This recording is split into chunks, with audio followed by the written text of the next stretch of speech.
Vítaj pri novom videu, moje meno je Marian, nezabudni tam dať lajčik, na začiatok subscribe na tento channel. My sa nachádzame v Taliansku, konkrétne v Miláne. Všeobecne Taliansko je pre nás, pre Jim Beam, veľmi strategický point. V Miláne máme už svoje ofisy a chystáme tu čoskoro. Takže kopec ďalšieho kontentu. My tu vlastne budeme celý týždeň. Každý deň niečo točíme s youtubermi, točíme napríklad s hercom Alvis Rigo. Toho môžete vidieť na Netflixe, práve pripravuje jeden veľký seriál. My sa nachádzame v centre Milána. Za mňou je známa budova Duomo. Pár faktov o tejto budove: 52 oblúkov, tak ako je počet týždňov v roku. Kedy to bol dokonca najvyšší bod Talianska. Dokopy je tam 3400 sôch. Konec fun faktov, toto je channel, kde sa nemáš nič dozvedieť, takže to už bolo viac než dosť informácií. My máme pred sebou celý týždeň, takže let's go. Prvý deň, prvá lokačka, alebo ako hovoria miestni, prvý deň a prvá lokačka Gorilla Gym v Miláne. Sme v takej okrajovejšej časti Milána, išli sme sem asi pol hodinku autom. Tá doprava je tu úplne crazy, nemá to žiadne pravidlá, evidentne. My sme napríklad išli po hlavnej ceste, aj tak sme skoro havarovali na kruhači.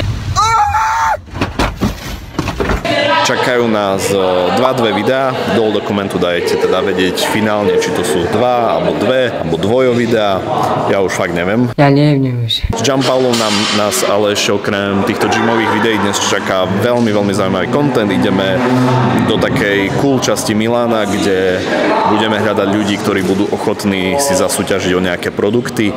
Ja mám ale na Gianpaolo jednu veľmi zásadnú otázku. So what kind of pizza you think that is I the usually best? take the one with the salami picante. But you know, if you want to try something dope, this is like forno, okay? So it's the same way how to do the pizza.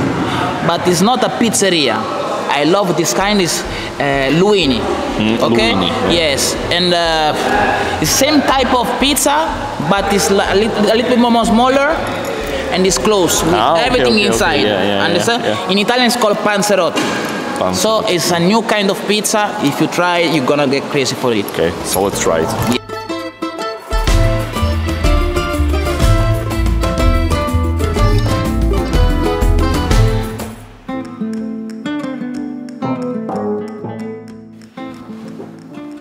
Luini je nakoniec pani, nie jedlo. Giuseppina Luini bola pani, ktorá v roku 1904 otvorila v Miláne takú bakery. Pôvodne dodávala pečivo len pre nejaké hotely a reštaurácie v okolí, potom neskôr sa rozhodla si otvoriť tento podnik, ktorý sa volá Luini. A čo je vlastne to samotné jedlo, ktoré nám aj Gianpaolo odporúčal, tak je to panzerotti. Je to špecifikum hlavne pre stred Talianska a juh Talianska. Napríklad do Milána to priniesla ako prvá táto pani Giuseppe Luini, takže uvidíme, či jej budeme môcť poďakovať. To samotné cesto chutí brutálne ako langoš. Ja langoše milujem. To cesto je úplný langošik. Za mňa teda 10 z 10. Sír, pikantná salámata je celkom čípoš. Spolu dokopy je to ale strašne heavy, že keď si zoberiete, nie je to tak. Aj keď to je zložená, si to nie je úplne veľké ako náš typický langoš, povedal by som, že taká polovica, trošku väčšia polovica z bežného langoša, zložená na polovicu a vo vnútri tam môžete mať rôzne plnky. Mali tam so špenátou, rikotou, sír, salámy, šunky, kadečo. Toto kombo sír a saláma je celkom heavy. Myslím si, že potom to možno dostanem žlčníkový záchvat. Za mňa ale 10 z 10.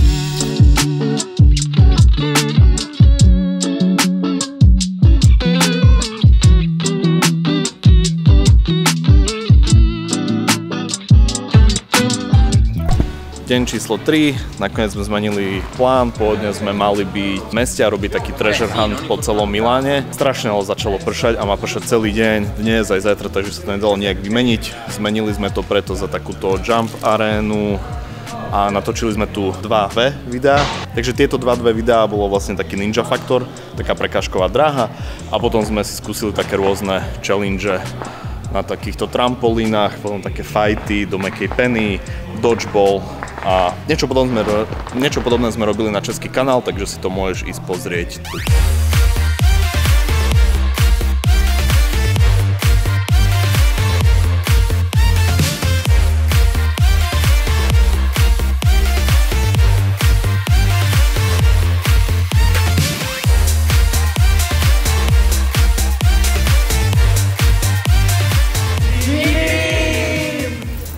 Deň číslo 4, dnes sme znovu Giovanniho vo fitku, natáčame s Bertrom a s Leonardom, čo sú dva youtuberi. Je tu už celkom chladno, vôbec mi to nepríde ako v nejakom dreamy v Taliansku, preto sme si ráno hneď dali kavičku a zohriali sa.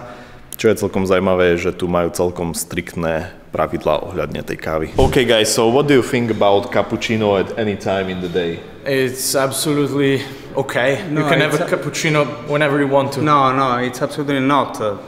Because cappuccino is for the breakfast. Che cazzo dici? Che cazzo dici te? Ma scusa, ma che cazzo alle 6 del pomeriggio non posso bermi un cappuccino? OK, títo to majú trošku pomilané tu na Taliansku. Poďme sa pozrieť, kde nám to cappuccino možno spravia.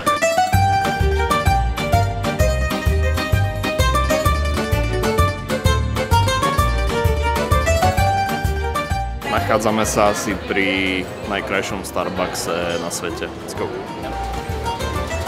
OK, už len na prvý pohľad musím povedať, že toto je asi úplne iný Starbucks, ako by ste čakali. Ideme si niečo objednať, mali by tu mať úplne iné menu, ako v bežných Starbucksoch. Takisto tu pražia svoju vlastnú kávu, to by malo byť na ľavej časti tohto Starbucksu, kde vám vlastne kávu pripravia podľa tradičného spôsobu, takže nie je ten bežný Starbucks shit, ktorý máte niekde v iných mestách.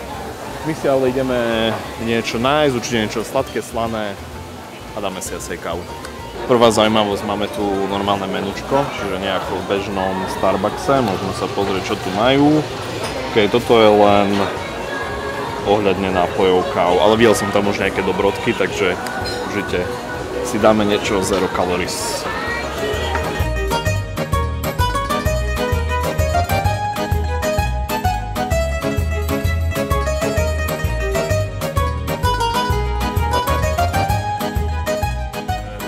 V podstate dali sme si kávu, ktorú nám slečna odporúčila. Chcel som nejakú bez kofeínu, povedal som, že mi dá jej obľúbenú. Malo by to byť niečo s orieškovou chuťou, tak uvidíme. Potom tu máme croissant so šunkou, ale chcel som niečo úplne iné. Chcel som niečo s parmezánom a prosciuttom. Neviem, či som za to zaplatil alebo nie, to sa už nedozvieme. Nie, nezaplatil. OK, ona sa pomýlila a objednala mi niečo iné. Môžeme sa možno pozrieť, čo tu máme. Vyzerá to takto. Kúsok šunky, nejaký zdech zelený a parmezán. Uvidíme, ako to bude chutiť. Ale na čo sa teším, je toto tu. Samozrejme, 0 brioška, 0 krém, 0 biela čokoládka, čiže nič nepriberieme. Toto mi veľmi sedí do môjho jedálnička aktuálneho. Začal by som asi týmto croissantom. Takže to je suché. Nie je tam žiadna pomazánka. Croissant sám o sebe je taký zvláštny, je to klasický croissant, je taký, môžete vidieť, že to nie je také klasické croissantové cesto, je to také sladučké. Chuťovo to nie je zlé, ale je to strašne suché. Akože nie je to zlé, ale dal by som tomu tak 5 z 10 a prihľadnúť na tú cenu. Prihľadnúť na tú cenu asi tak 2 z 10. Dobre, 2 z 10, toto tu sa im nepodarilo za tie peniaze. Ak by to stálo tretinu z toho, tak OK.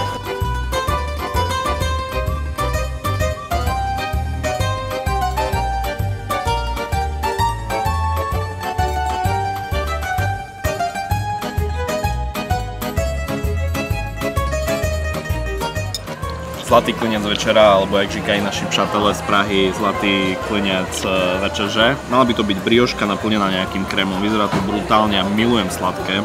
Raz by som sa chcel okúpať v čokoláde. Poviem to jesť jak inteligent s vidličkom, nožikom. No, poďme to ochutnať, dal by som si najprv krémik. OK. Je to tak také... Je to také viac šlahačkové, by som povedal. Akože mňa uraziť so sladkým chce naozaj veľa skillu. Ja zožujem všetko, čo je sladké. Ale toto je... Je to dobré, ale fakt mi to pripomína takú šlahačku. Neviem to úplne identifikovať, viem, čo mi to pripomína. Keď sme boli malí, my sme bratom robili také, že sme si nasypali Granko do úst a striekli šlahačku, tú takú najlacnejšiu, akú sa vám dalo kúpiť. S tým to nechcem uraziť, ale mi to dáva ten taký vibe, že také strašne niečo sladké a šlahačkoidné. Takže je to fajn. Viem ochutnať tú briošku, ale sa nebudem hrať na inteligenta, že to budem jesť s nožikom, to normálne. Veľmi podobné cesto tomu croissantu by som povedal, tak asi aj jednak jednej, možno to bude rovnaké cesto. Aj tá štruktúra je rovnaká. Ale akože dobre, nechcem veľmi rozprávať, kým to jem, lebo 100% to mám všetko na fúzoch. Teraz som ale zistil, že tu máme ešte niečo navyše. Tu je niečo, ale bolo to až ďalej. OK. Tak toto je tam ešte taký karamelik fajnový. Páne Bože. Som taký rád, že to má 0 kalórií. Oh shit, tak teraz to je, že 9,5 z 10. Dopapané. Poďme si rozobrať, koľko nás toto stálo. Celý účet bol 21,50. Čakať. Ešte €95 asi daň. Nie, 21,50 a z toho €95 bola daň. Či to stojí za to, aby ste tu išli za tú cenu, že tá brioška s tým krémom stala 6 €. Za mňa úplne v pohode, 6 €, 5 € dáte bežne niekde za nejaký koláčik, niečo sladké. Čiže na to, že ste v jednom z najkrajších Starbucksov na svete, jediný z 3 na svete, ktorý si práži svoju kávu, myslím si, že dokonca je to podľa mňa že celkom aj akože cheap. V porovnaní s croissantom ze šunkou a Grana Padano Hese. Ten stal, ako som už hovoril, 8,50, tak toto nestalo absolútne za to. Neviem, čo vlastne na to mohlo stať 8,50, asi tá šunka, nejaká sír tam boli kvalitné, ale chuťovo mi to neprišlo, že by som z toho odpadol a za 8,50 si určite viete dať lepšie slané jedlo, lebo za dezert povedzme 6 zaplatíte rovnako, za 8,50 som si dal radšej niečo iné. A kávička stala 7 €. 7 € za kávu. Shit. 7 € za kávu asi OK. Na to, že v akom priestore sme, v akom meste sme, tu v Miláne je fakt všetko extrémne drahé. Bežne tu vidíte, ja som tu videl starú babku na lambe, čiže v porovnaní s týmto je 7 € za kávu asi OK. Akože cena za kávu, za briošku fajn, ten Hesse croissant, nikdy viac a nikomu to neodporúčam za 8,50. Overall si myslím, že asi fajn, obsluha veľmi milá, slečna bola zlatá, odporúčila mi niečo, vedela pekne po anglicky, všetci tu vedia po anglicky, čo som tu zachytil. Ceny zodpovedajúce asi tomu, dokonca niečo lacné, niečo extrémne prehnané, vlastne dve veci z bločku boli fajn, do dokumentu mi dá vedieť dve veci. Ako som spomínal, sladké fajn, ale na to mám nejakú závislosť, by som možno aj povedal, a ten croissant proste nestal za to. Nemyslím si, že aj niekto, kto má rád niečo slané, šunkoidné, syroidné, nemyslím si, že na tomto by si pochutnal. Káva za mňa tiež fajn. Okrem teda toho croissantu neľutujem nič. Takže toto bola naša návšteva najkrajšieho Starbucksu na svete, pravdepodobne. Takéto Starbucksy, ktoré si ešte pražia vlastnú kávu, ktorú tu vlastne môžete kúpiť. Jediná káva, ktorá sa tu vlastne dá kúpiť, je tá, ktorá sa tu aj praží. No takže takéto Starbucksy sú iba dve na svete, a to je v Sietli a v Šanghaji. Čo sme si všimli až tesne na konci je to, že ešte tu mali inú časť so sladými vecami, čo vyzeralo oveľa lepšie, boli to také fokáče a tie také veci, tiež za 8,50. Keď si to porovnám s tým croissantom, tak nechápem, jak mohol stať 8,50. Ale kebyže mám tamto, tak asi som oveľa spokojnejší, takže by som to zhodnotil oveľa lepšie. Ale vzhľadom na ten croissant tomuto miestu dávam 8 z 10. 8 z 10. Keďže nemám ten croissant, splní všetko, čo by som od neho očakával od tohto miesta. A nás čaká teda ďalšie natáčanie.